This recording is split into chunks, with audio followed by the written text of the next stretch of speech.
STRKEP MKEP merupakan salah satu dosen dari Sekolah Tinggi Ilmu Kesehatan Muhammadiyah Aceh.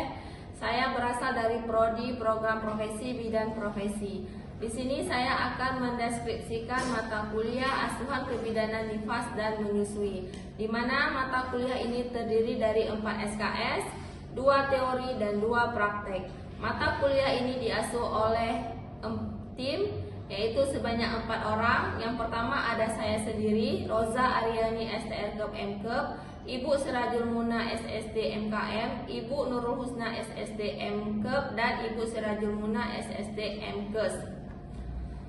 Baik ya, dimana deskripsi mata kuliah nifas dan menyusui ini, mahasiswa mampu memberikan asuhan kebidanan pada ibu nifas dan ibu menyusui berdasarkan aspek budaya, kemudian serta konsep-konsep selama masa nifas. Di sini mahasiswa mampu mempraktekkan asuhan kebidanan masa nifas secara preventif dan promotif, serta pendokumentasiannya dalam bentuk SOAP. Bahan kajian mata kuliah asuhan kebidanan nifas dan menyusui terdiri dari yang pertama, mahasiswa mampu memahami konsep dasar masa nifas, mengidentifikasi tahapan masa nifas, menjelaskan fisiologi dan imunologi masa nifas, memberikan asuhan kebidanan masa nifas serta terapi kebidanan komplementer, menjelaskan faktor-faktor yang mempengaruhi masa nifas, menyusun pendokumentasian 7 langkah Helen Parne, menjelaskan dan mampu mendokumentasikan dalam bentuk SOAP, melakukan pemeriksaan fisik pada ibu nifas, serta melaksanakan asuhan kebidanan selama masa nifas. CPMK mata kuliah asuhan kebidanan nifas dan menyusui, yaitu mahasiswa mampu memahami konsep masa nifas, mahasiswa mampu mengidentifikasi tahapan masa nifas, mahasiswa mampu menjelaskan fisiologi dan imunologi masa nifas, mahasiswa mampu menjelaskan perubahan yang terjadi selama masa nifas, mahasiswa mampu menjelaskan ketidaknyamanan pada masa nifas, mahasiswa mampu menjelaskan faktor-faktor yang mempengaruhi selama masa nifas, mahasiswa mampu mengidentifikasi kebutuhan masa nifas, mahasiswa mampu menjalankan atau membuat pendokumentasian SOAP, mahasiswa mampu merespon orang tua terhadap bayi baru lahir, mahasiswa mampu menganalisis asuhan kebidanan kunjungan ulang selama masa nifas, mahasiswa mampu melakukan pemeriksaan fisik selama mahasiswa mampu melaksanakan kebutuhan masa nifas.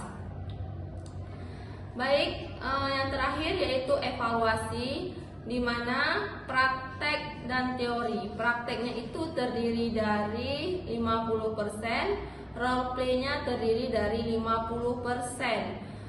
Sedangkan teori, absensi mahasiswa itu sebanyak 10%, penugasan itu sebanyak 20%, UTS, ujian tengah semester 30%, dan ujian akhir semester sebanyak 40%.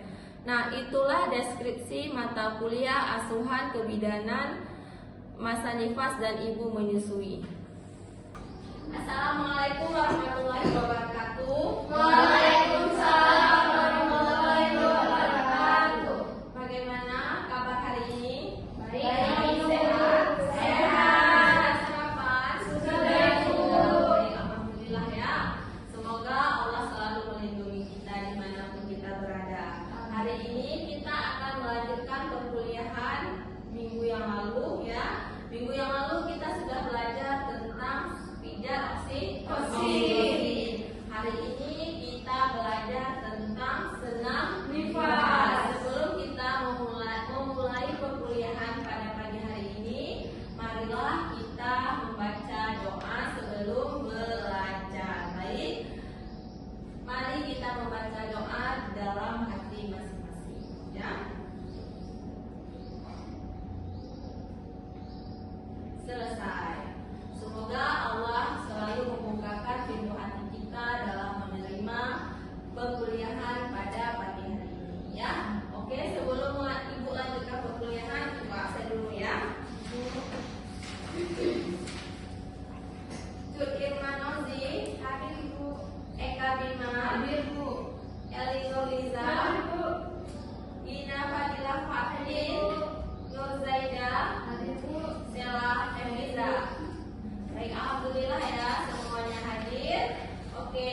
dengan lancar. Oke, bagus ya. Nah, yang terakhir, Zaida, siapa yang melakukan pijat oksitosin kepada ibu masa nifas?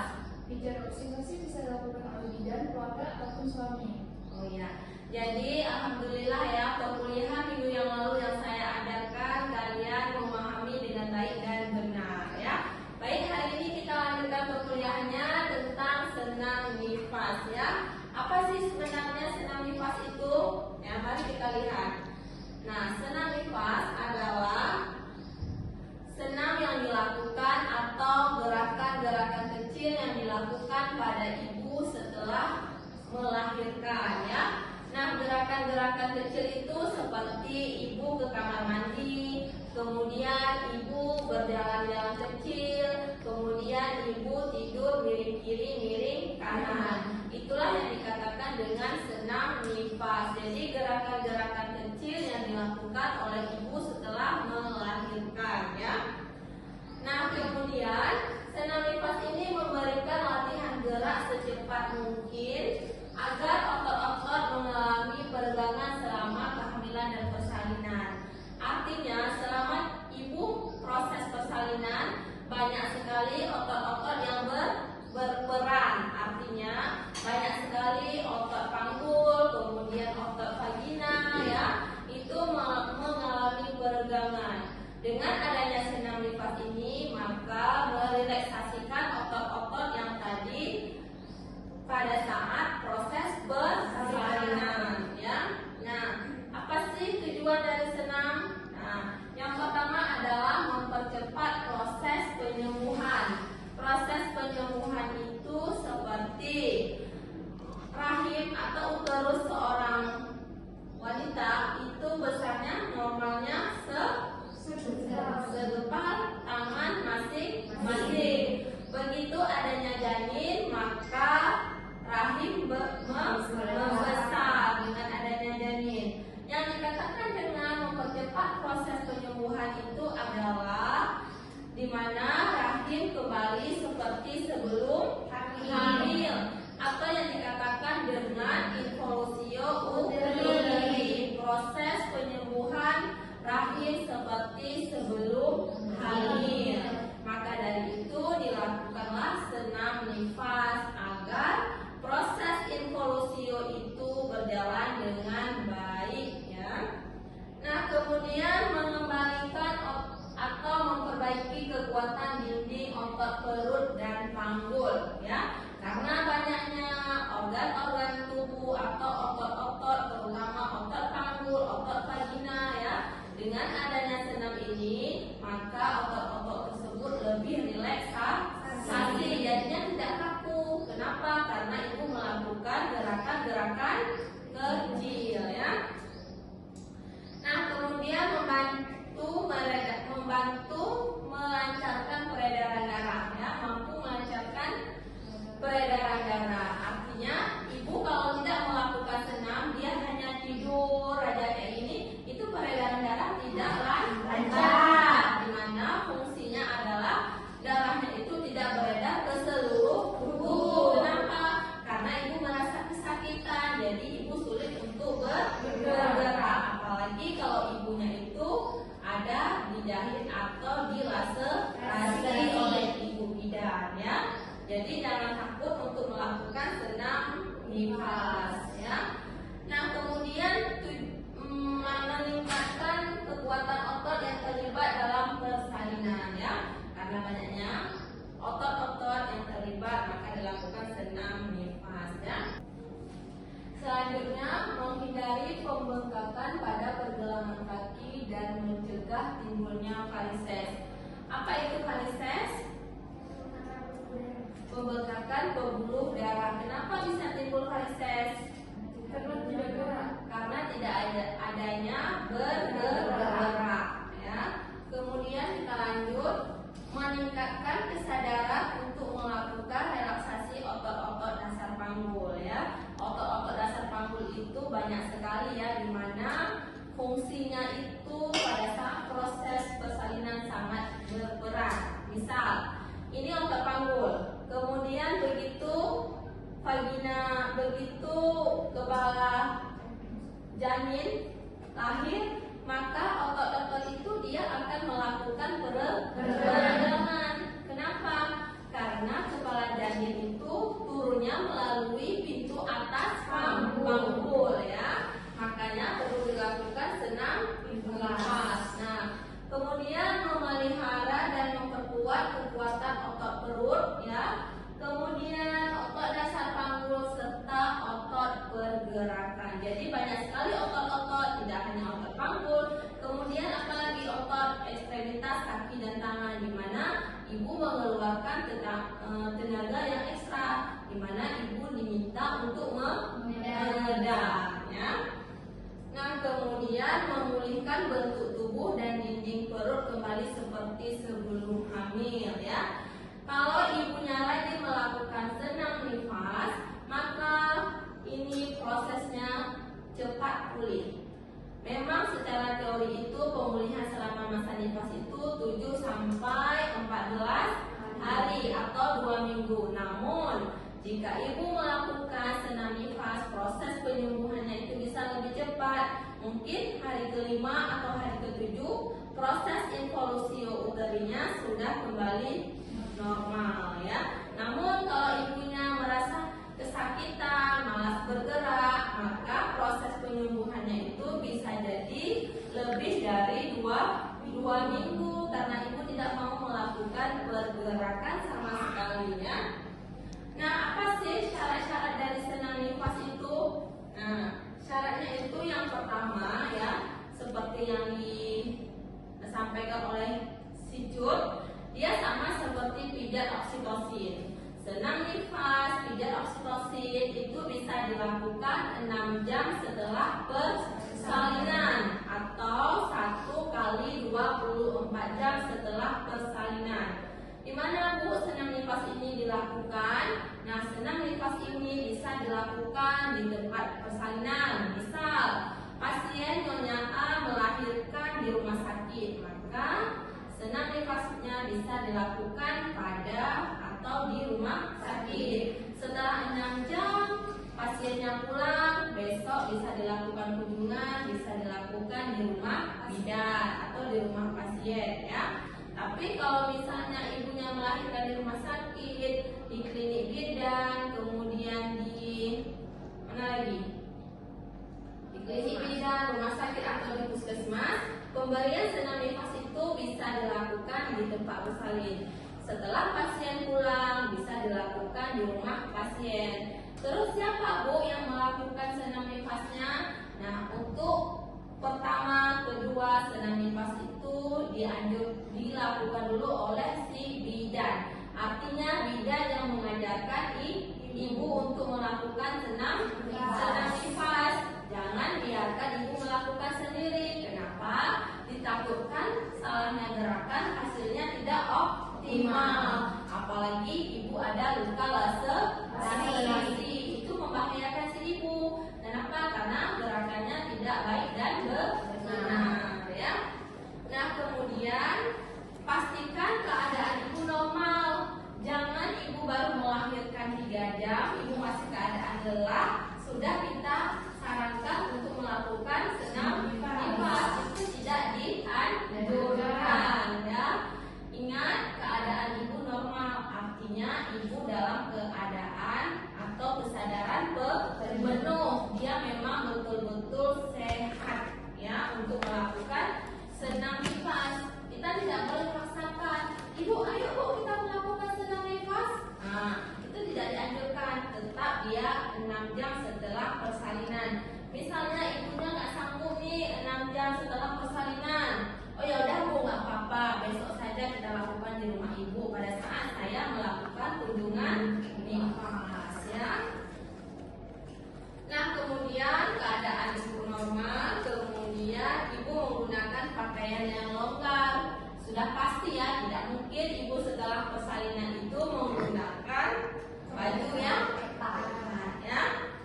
Tidak mungkin keadaan ibu itu dalam keadaan lelah, letih dan lesu. Kalau kita anjurkan ibu itu melakukan dalam keadaan tidak normal, sudah pasti hasilnya tidak maksimal.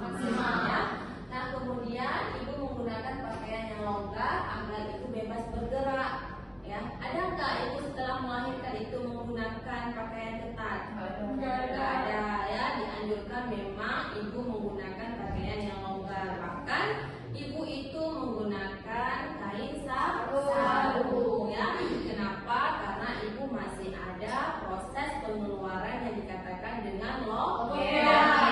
Lokea itu adalah darah yang keluar setelah persalinan ya. Nah, kemudian menggunakan alas atau kasur ya. Jadi senam nifas itu dilakukan bisa di atas tempat tidur maupun di atas alas yang sering dilakukan atau digunakan pada atlet ya, pada atlet untuk melakukan olahraga ya. Jangan kita anjurkan ibu, ayo bu silakan duduk ya, kemudian ibu silakan berdiri, itu tidak dibenarkan ya. Tetap pada prinsipnya ibu harus melakukan senam itu dalam keadaan berbaring ya, baik di atas tempat tidur maupun di atas matras ya. Nah, kapan sih bu senam nifas? Sama ya, 6 jam setelah persalinan. Kemudian ibu harus istirahat yang cukup ya. Kemudian kondisi ibu dalam keadaan normal ya. Nah, ingat senam nifas ini bisa dilakukan pada ibu normal maupun pada ibu yang SD. Kalau ibunya normal bisa langsung dilakukan senam nifas 6 jam atau 1 kali 24 jam. Namun jika ibu melahirkannya secara SD, kita tidak benarkan dia untuk melakukan senam nifas 6 jam atau 1 kali 24 jam. 4 jam. Kenapa tidak dibenarkan ibu yang SD melakukan senam nifas? Ya, karena ibu adanya penjahitan di bagian perut. Dikhawatirkan atau ditakutkan jika ibu dipaksa untuk melakukan senam, maka lukanya ini akan terbuka. Kenapa? Karena dia belum kering, masih basah. Sedangkan ibu sudah melakukan gerakan ya, baik gerakan kaki maupun gerakan tangan ya. Nah, kemudian kapan sih, berapa lama senam nifas itu frekuensinya dilakukan? Nah, senam nifas itu bisa dilakukan 3 sampai 4 kali dalam 1 minggu dengan durasi 15 sampai 20 menit. Tapi kalau ibu mau melakukan senam nifasnya itu setiap hari, itu justru lebih bagus atau lebih baik. Tapi kalau ibu melakukan 3 sampai 4 kali juga bagus. Nah, artinya semakin sering ibu melakukan senam nifas, maka proses penyembuhannya juga semakin cepat ya. Nah, tata cara melakukan senam nifas, yang pertama lakukan check up kesehatan seperti yang tadi kita bahas.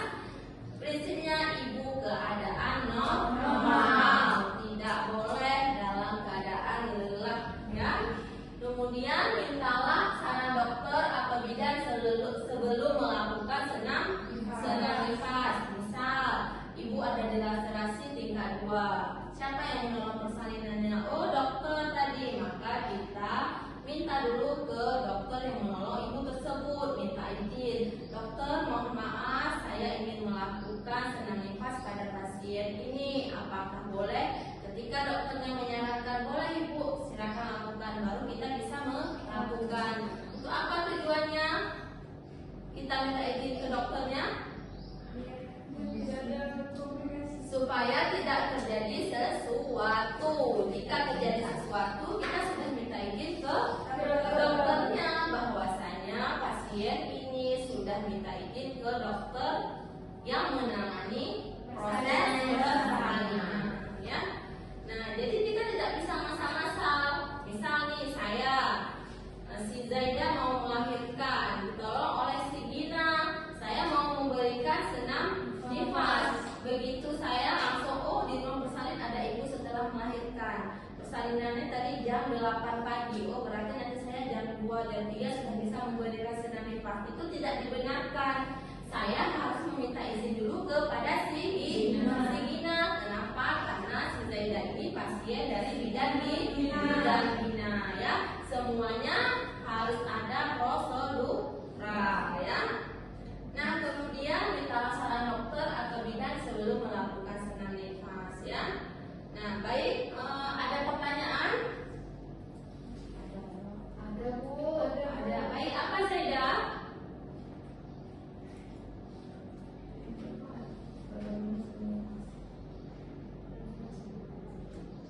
Ibu, gerakan misalkan nafas itu apa aja, Bu? Baik, ya nanti akan ada video ya, akan ada video yang Ibu tampilkan, Senam nafas itu gerakannya apa saja, kemudian manfaatnya apa saja. Nah, misalnya nanti ya setelah perkuliahan ini kan kalian ini akan ada praktek ya 1 minggu lagi. Nanti Ibu akan berikan kalian buku panduan ya, Ibu akan berikan. Nanti ketika kalian dinas, kalian bisa memberikan buku tersebut ke pasiennya. Kenapa? Biar si pasien bisa melakukan sendiri di rumah. Sampai di sini perkuliahan kita pada pagi hari ini. Insya Allah kita akan berjumpa minggu depan ya dengan judul yang berbeda. Sebelum kita mengakhiri perkuliahan ini, marilah kita sama-sama membacakan doa setelah belajar. Bismillah.